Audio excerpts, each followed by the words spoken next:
Welcome back class 10th। आज बेटा हम फिजिक्स का टॉपिक ले रहे हैं। साइंस में फिजिक्स का टॉपिक है बेटा रिफ्लेक्शन ऑफ लाइट। तो बेटा रिफ्लेक्शन ऑफ लाइट क्या होता है उसके बारे में पढ़ेंगे। बेटा रिफ्लेक्शन ऑफ लाइट मैंने पहले ही बता दिया है।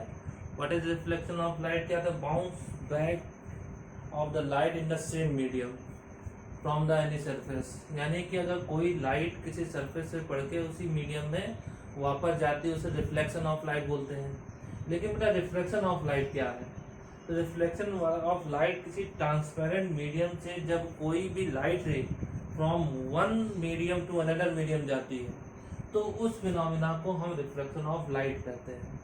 तो जैसे बेटा इसमें आता है कि अगर कोई भी रे, जैसे बेटा ये हमारा ट्रांसपेरेंट मीडियम है और ये हमारा कोई लाइट रे आ रहा है बेटा, और इसको हम नॉर्मल बेटा दिखा देते हैं। अगर बेटा कोई भी रे इंसिडेंट हो रहा है इन द ट्रांसपेरेंट मीडियम तो बेटा which makes I angle from the normal. जब बेटा वो एक मीडियम से दूसरा मीडियम में जाता है तो वो नॉर्मल के अगेंस्ट या तो झुक जाएगा या तो अवे फ्रॉम द नॉर्मल जाएगा। तो बेटा ये फिनोमिना होता है रिफ्लेक्शन का कि व्हेन अ लाइट रे passes a transparent medium then it tends toward the normal or away from the normal। या तो वो लाइट जो होगी वो नॉर्मल की तरफ आएगा या नॉर्मल से दूर जाएगा। तो बेटा बात आती है कि कोई चीज नॉर्मल की तरफ क्यों आएगा, नॉर्मल से दूर क्यों जाएगा। तो बेटा सबसे पहले बात करते हैं कि अगर हम मान लेते हैं कि ये बेटा रिफ्लेक्शन का फिनोमिना होता ही क्यों, अगर हम ये डिस्कस करें कि रिफ्लेक्शन फिनोमिना होता ही क्यों है तो उसका रीजन क्या है कि सपोज बेटा हमने ये एक मीडियम ले लिया एयर और दूसरा मीडियम हमने ये ले लिया ग्लास। ग्लास में एक सपोज हमारा एक ग्लास है तो ये हमने ले लिया बेटा ग्लास। तो जब एयर जो बेटा हमारा लाइट जो है एयर से ग्लास में जा रहा है तो बेटा एयर में स्पीड ऑफ लाइट, तो एयर जो होता है वो हमारा रेयर मीडियम होता है, रेयर मीडियम, और ग्लास जो होता है वो हमारा डेंसर मीडियम होता है बेटा। तो रेयर का मतलब एयर के जो पार्टिकल्स होते हैं बेटा वो दूर दूर होते हैं, और डेंसर का मतलब जो ग्लास के पार्टिकल्स होंगे वो बहुत ही पास होंगे। जब कोई लाइट रे यहाँ बेटा रेयर मीडियम से डेंसर मीडियम में जाएगी तो बेटा जाहिर सी बात है रेयर मीडियम है तो स्पीड ऑफ लाइट ज़्यादा होगा। अब बेटा डेंसर मीडियम में जाएगी तो वहां पे सारे पार्टिकल पास पास है तो स्पीड ऑफ लाइट कम हो जाएगा। तो जब रेयर से डेंसर में जाएगा तो इसका मतलब जाहिर सी बात है जब वो डेंसर मीडियम में जाए स्पीड ऑफ लाइट कम हो गया, और स्पीड ऑफ लाइट कम होने की वजह से वो टुवर्ड द नॉर्मल झुक जाएगा। अगर हम इसी की अपोजिट बात करते हैं, अपोजिट बात करने का क्या मतलब हुआ कि ऊपर हम डेंसर मीडियम ले लें बेटा, डेंसर मीडियम, और देन बेटा ये हमारा नॉर्मल हो गया, ये हमारा इंसिडेंट रे हो गया बेटा। तो ये जब हमारा इंसिडेंट रे आई और हमारा क्या बेटा डेंसर से रेयर मीडियम में जा रहा है तो इस केस में जो बेटा होगा हमारा ये अवे फ्रॉम द नॉर्मल चला जाएगा। वो ऐसा इसलिए हुआ, ये हमारा क्या बेटा रेयर मीडियम, तो रेयर मीडियम में इसलिए ऐसा हुआ कि जब भी हमने यहाँ पे क्या था बेटा स्पीड ऑफ लाइट कम थी, और यहाँ पे जैसे ही एक मीडियम से दूसरे मीडियम लेकर स्पीड ऑफ लाइट बढ़ जाती है, और वो बढ़ने के लिए ये बेटा स्पीड जैसे ही बढ़ती है वो अवे फ्रॉम द नॉर्मल चली जाती है। तो यहाँ पे बेटा क्या है कि कॉज ऑफ, अगर हम बात करें cause of reflection is only the changement in the velocity of the light in the that medium, किस मीडियम में वो जा रहा है। तो यानी कि अगर यहाँ पे ये क्या हो रहा है बेटा, अगर हमारा रेयर से डेंसर में जाएगा तो ये लाइट रे क्या हुआ टुवर्ड नॉर्मल झुकेगा, बेंड हो जाएगा बेटा। एंड अगर डेंसर से रेयर में जाएगा तो अवे फ्रॉम द नॉर्मल जाएगा। और इसी में बेटा केस आता है कि अगर यही लाइट रे यहाँ से, तो बेटा ये हमारा क्या है इंसिडेंट रे है, और ये हमारा क्या है बेटा नॉर्मल है, ये हमारा नॉर्मल है। तो अगर इंसिडेंट रे नॉर्मली जाता है, अगर तो नॉर्मली अगर जाएगा तो क्या हो गया, सपोज बेटा ये हमारा रे है और नॉर्मली इंसिडेंट हुआ। अगर ये नॉर्मली इंसिडेंट होगा तो ये डायरेक्टली जाएगा, इसमें कोई भी चेंजमेंट नहीं होगा। ये डायरेक्टली मतलब बेटा ने क्या होता, टू बेटा नॉर्मल झुक जाएगा बेटा। जब ये एंगल ही नहीं फॉर्म कर रहा है तो वो नॉर्मल की तरफ नहीं झुकेगा और नॉर्मली सीधा लाइट रे पास होता ही जाएगी। अब बेटा इसके बाद आता है लॉ ऑफ रिफ्लेक्शन। तो लॉ ऑफ रिफ्रैक्शन क्या होता है बेटा, तो लॉ ऑफ रिफ्रैक्शन की बात करते हैं।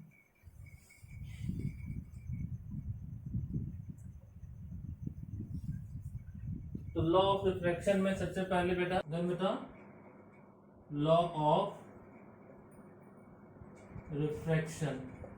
तो बेटा लॉ ऑफ रिफ्रैक्शन मैंने क्या बताया था बेटा, ये प्लेन है और ये हमारा नॉर्मल आ गया बेटा, ये हमारी कोई इंसिडेंट रे है और ये हमारी रिफ्लेक्टेड हुई।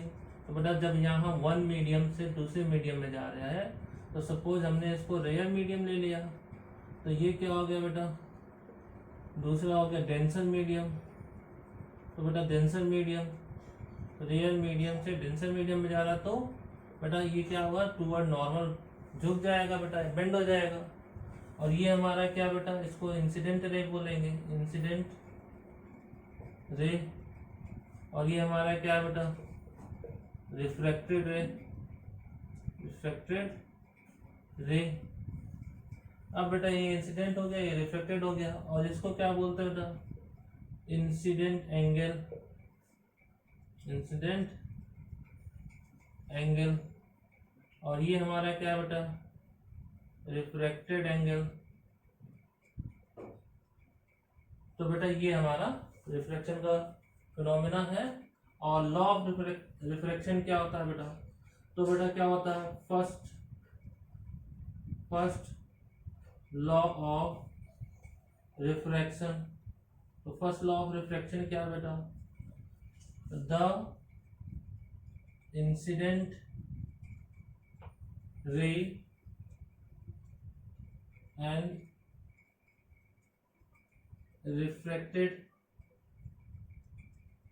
refracted ray and incident ray, refracted ray and normal lies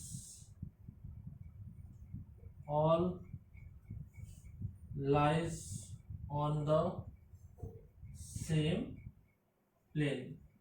तो बेटा पहले क्या कर रहा है कि ये हमारा इंसिडेंट रे है और ये हमारा रिफ्लेक्टेड रे है, ये तीनों एक ही प्लेन पे लाई करेंगे।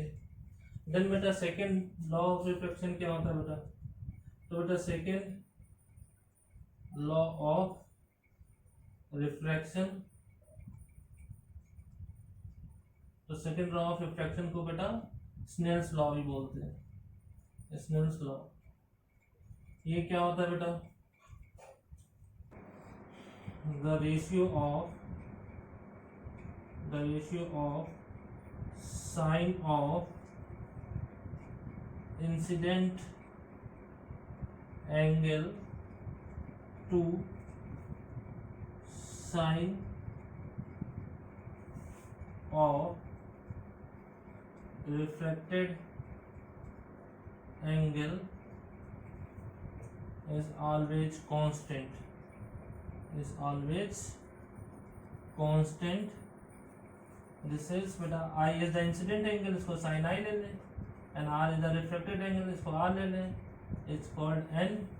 और ये क्या बेटा, this is called refractive, this is called refractive index। हमारा incident ratio of sine of incident angle to the refracted angle हमारा रिफ्रैक्टिव इंडेक्स कहलाता है। अब बेटा रिफ्रैक्टिव इंडेक्स का अलग डेफिनेशन देखते हैं। तो अब रिफ्रैक्टिव इंडेक्स की बात करते हैं। तो रिफ्रैक्टिव इंडेक्स की दूसरी भी डेफिनेशन होता है बेटा रिफ्रैक्टिव इंडेक्स की बात करते हैं, रिफ्रैक्टिव इंडेक्स। तो बेटा अदर रिफ्रैक्टिव इंडेक्स डेफिनेशन क्या है, तो बेटा मैंने बताया है। तो सेकेंड रिफ्रैक्टिव इंडेक्स डेफिनेशन लिखने जा रहे हैं बेटा। तो refractive index refractive index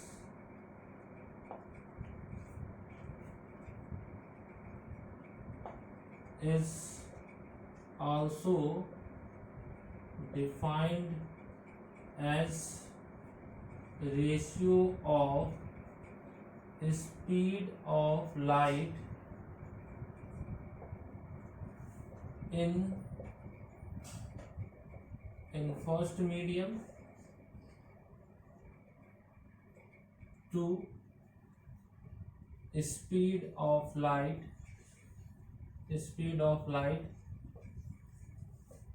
in second medium। तो बेटा इसको ऐसे भी डिफाइन कर सकते हैं, reflective index is also defined as the speed of light in the first medium to the speed of light in the second medium. और बेटा अगर हम इसको ऐसे भी रिप्रेजेंट कर सकते हैं 1 to 2, यानी कि बेटा reflective index of first medium with respect to second medium. अब बेटा रिलेशन की बात करते हैं, तो बेटा relation of refractive index in two medium. अब बेटा रिलेशन कैसे फाइंड करेंगे, तो मैंने क्या बताया बेटा कि 1 से 2 पे रिफ्लेक्टिव इंडेक्स है velocity of light, speed of light in the first medium to the speed of light in the second medium.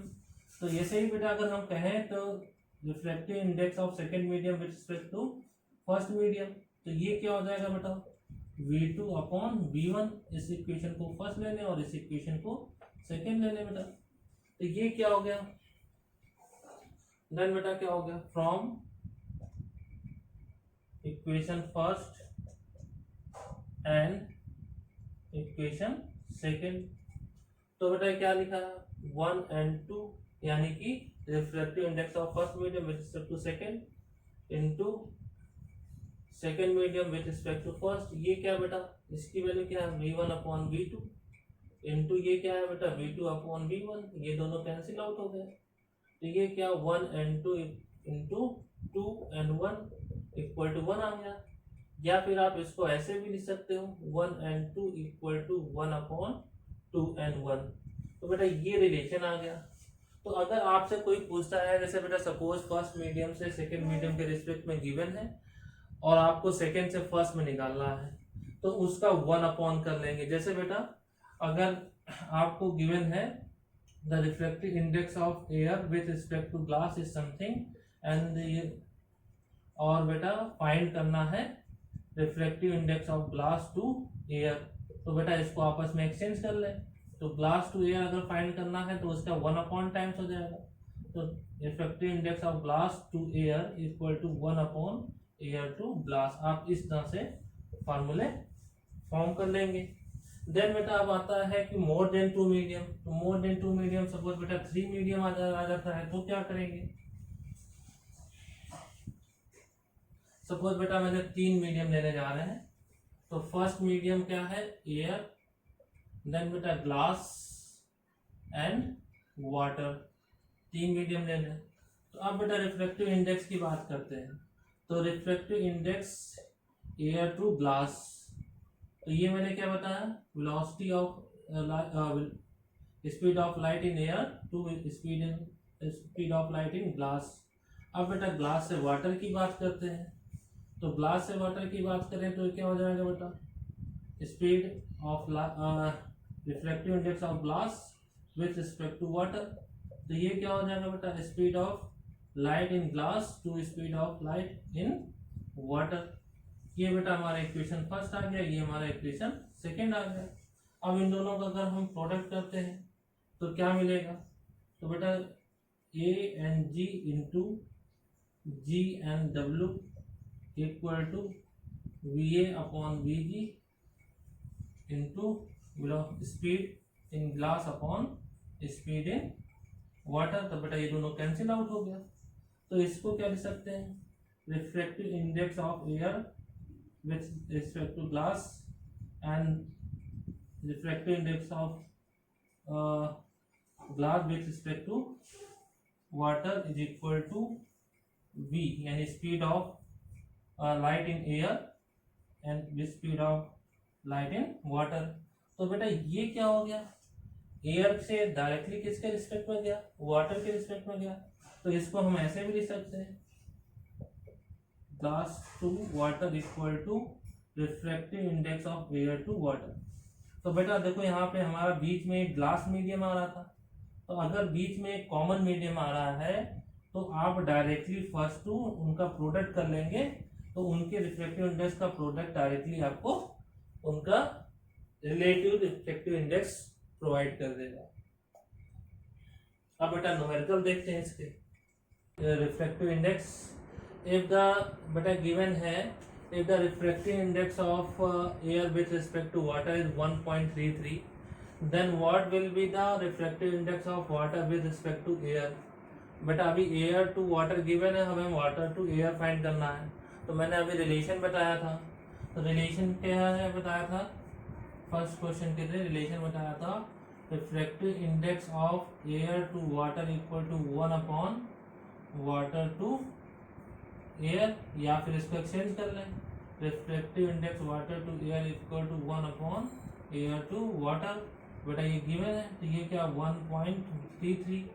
अब बेटा यहाँ पे क्या हो जाएगा, दिस इज 1.33, तो बेटा 1 से जब डिवाइड करेंगे ये नियरली 0.75 आएगा, क्योंकि बेटा डिनोमिनेटर 1 से ज़्यादा है, वैल्यू 1 से कम आएगी। तो यानी कि जब इसको डिवाइड करेंगे, इसको हटाएंगे तो बेटा 100 हो जाएगा, और डिवाइड करेंगे तो 0.75 के नियरली आएगा। देन बेटा ये हो गया फर्स्ट क्वेश्चन। सेकंड क्वेश्चन की बात करते हैं। तो the refractive index of kerosene and turpentine was and the water are 1.44, 1.47, 1.33 respectively, in which these the material does the light travel fastest. तो इस मटेरियल में जो लाइट जो है सबसे तेज ट्रेवल करेगी। तो मैंने क्या बताया था रिफ्रैक्टिव इंडेक्स, तो रिफ्रैक्टिव इंडेक्स का मतलब क्या होता है, जैसे बेटा मैंने कहा अगर कहीं भी लाइट रेयर से डेंसर में जाती है तो उसकी बेटा speed of refractive index more than 1 हो जाती है।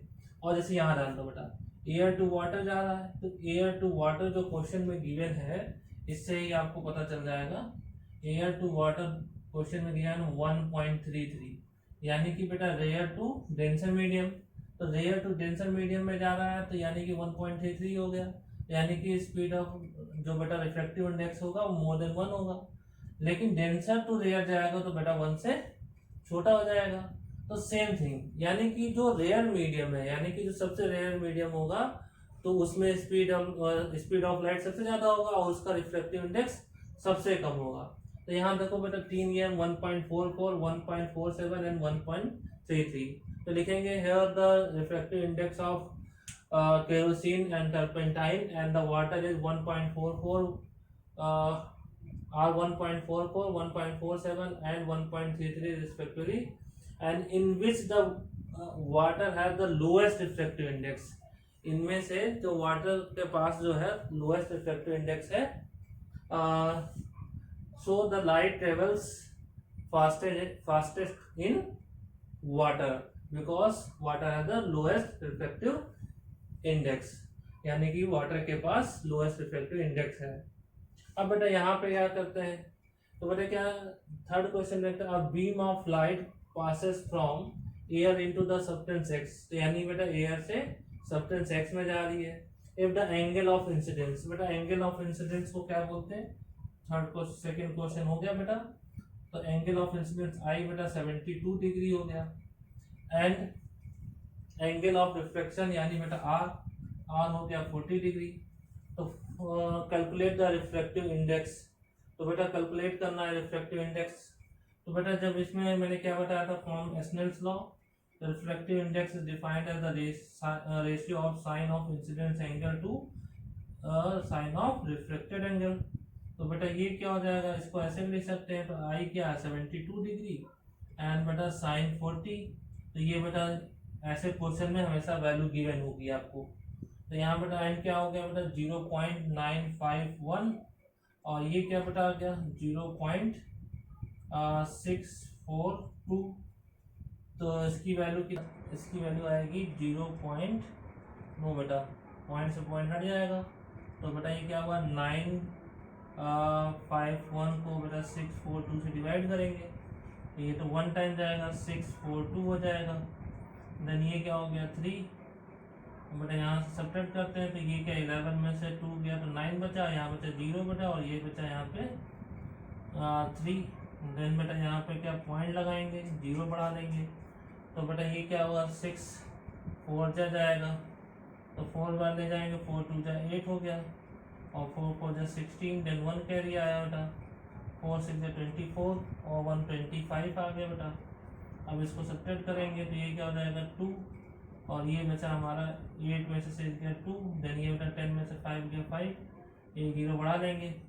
अब बेटा ये 6 8 48, ये नियरली 1.48 के बराबर आ जाएगा, तो रिफ्रैक्टिव इंडेक्स ये क्या हो गया 1.48। और बेटा रिफ्रैक्टिव इंडेक्स हमेशा यूनिटलेस होती है, क्योंकि बेटा दोनों ही मैंने बता रखा है, this is the ratio of speed of light in the medium.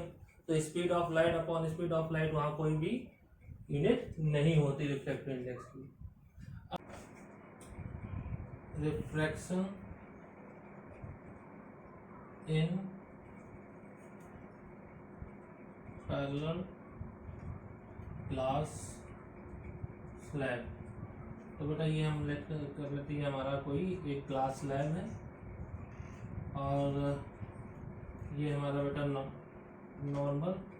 अब बेटा कोई रे यहाँ इंसिडेंट हो रहा है, तो बेटा ये क्या हमारा रेयर मीडियम है, एयर ले लेते हैं, तो रेयर मीडियम से डेंसर मीडियम में जा रहा है, तो रेयर मीडियम से डेंसर मीडियम में जाएगा, तो बेटा ये टूवर्ड नॉर्मल झुक जाएगा। देन बेटा ये यहाँ पे इंसिडेंट हो गया। अब ये हमारा दूसरा नॉर्मल ले लेते हैं बेटा, तो जब ये क्या N2 ले लें। अब बेटा ये क्या डेंसर मीडियम था, डेंसर से रेयर में जाएगा, अब ये फ्रॉम द नॉर्मल हो जाएगा। इन एक्चुअल बेटा ये हमारा जो था, ये एक्चुअल रे ये आनी चाहिए थी, और ये हमारी मिली है बेटा। तो ये क्या है हमारा, इसको बेटा इंसिडेंट रे बोलेंगे, और ये हमारा जो है इसको बेटा रिफ्लेक्टेड